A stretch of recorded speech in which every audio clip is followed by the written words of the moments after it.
Hello guys, welcome back to Aura gaming. இன்னைக்கு வீடியோலேருந்து நம்ம ஓப்பனிங் மூவ்ஸ் தான் பார்க்க போகிறோம். இன்னைக்கு நம்ம வீடியோவில் ஒரு ஈஸியான தரமான ஓப்பனிங் மூவ் பார்க்க போகிறோம். வாங்க. ஃபர்ஸ்ட்டு பான் பார்த்தீங்கன்னா E4. அப்போனண்ட் ஏதாவது ஒரு மூவ் பண்ணுவார். நெக்ஸ்ட்டு நம்ம பிஷப் C4. அப்போனண்ட் ஏதாவது ஒரு நெக்ஸ்ட் மூவ் பண்ணுவார். அடுத்து நம்ம பார்த்தீங்கன்னா குயின் H5. அப்போனண்ட் நம்ம குயினை கேப்சர் பண்ண நைட் ஆடுவார்.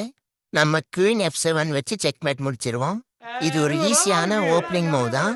அதுக்குன்னு இது எல்லா மேட்சும் யூஸ் ஆகாது. ஆப்போனன்ட் இதை கண்டுபிடிச்சிட்டாருன்னா நம்ம ஜெயிக்கிறது கஷ்டம். இது ஓகே. இந்த மூவ் ஆப்போனன்ட் பண்ணா நம்ம எப்படி தப்பிக்கிறதுன்ட்டு பார்க்கலாம் வாங்க. ஃபர்ஸ்ட் இந்த மூவ் பார்த்துக்கோங்க. ஆப்போனன்ட் பிஷப் C4 ஆடின உடனே இந்த மாதிரி நைட்டை இங்கே எடுத்துட்டு வந்து வச்சிருங்க. அவர் கியூன் அங்கே வச்சா கூட நம்ம கேப்சர் பண்ணிடலாம். சப்போஸ் வச்சாருன்னா கேப்சர் பண்ணலாம். யாரும் மோஸ்ட்லி வைக்க மாட்டாங்க.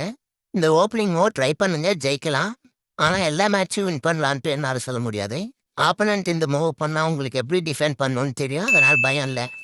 அந்த நெக்ஸ்ட்டு பார்த்தீங்கன்னா நான் டெய்லியும் எங்கள் ஃப்ரெண்ட்ஸ் அண்ட் சப்ஸ்கிரைபர்ஸ் ஃபாலோவர்ஸ் கூட டெய்லியும் 1v1 சேலஞ்சஸ் விளாடுவேன். இதோட ஹிஸ்ட்ரி தான் இது பாருங்கள். டெய்லியும் பார்த்தீங்கன்னா ஒரு 10 மேட்ச் விளாடுவேன் ஃபாலோவர்ஸ், சப்ஸ்கிரைபர்ஸ் அண்ட் ஃப்ரெண்ட்ஸ் கூட.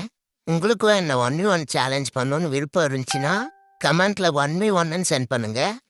நானே உங்களுக்கு லிங்க் அனுப்புகிறேன். விளாட்றேன், யார் ஜெயிக்கிறான்னு பார்ப்போம். இந்த ஃபைனலாக பார்த்தீங்கன்னா ஒரு கொஸ்டின். செஸ்ஸில் பார்த்தீங்கன்னா மொத்தம் எத்தனை ஸ்கொயர்ஸ் இருக்குன்னு சொல்லுங்கள். கமெண்ட்ஸில் சொல்லுங்கள். யார் வின்னான்ட்டு நாளைக்கு வீடியோவில் அனௌன்ஸ் பண்ணுறேன். இன்னும் நிறைய சேலஞ்சஸ் அண்ட் டிப்ஸ் அண்ட் ட்ரிக்ஸ்க்கு மறக்காமல் ஃபாலோ அண்ட் சப்ஸ்கிரைப் பண்ணிக்கோங்க. See you.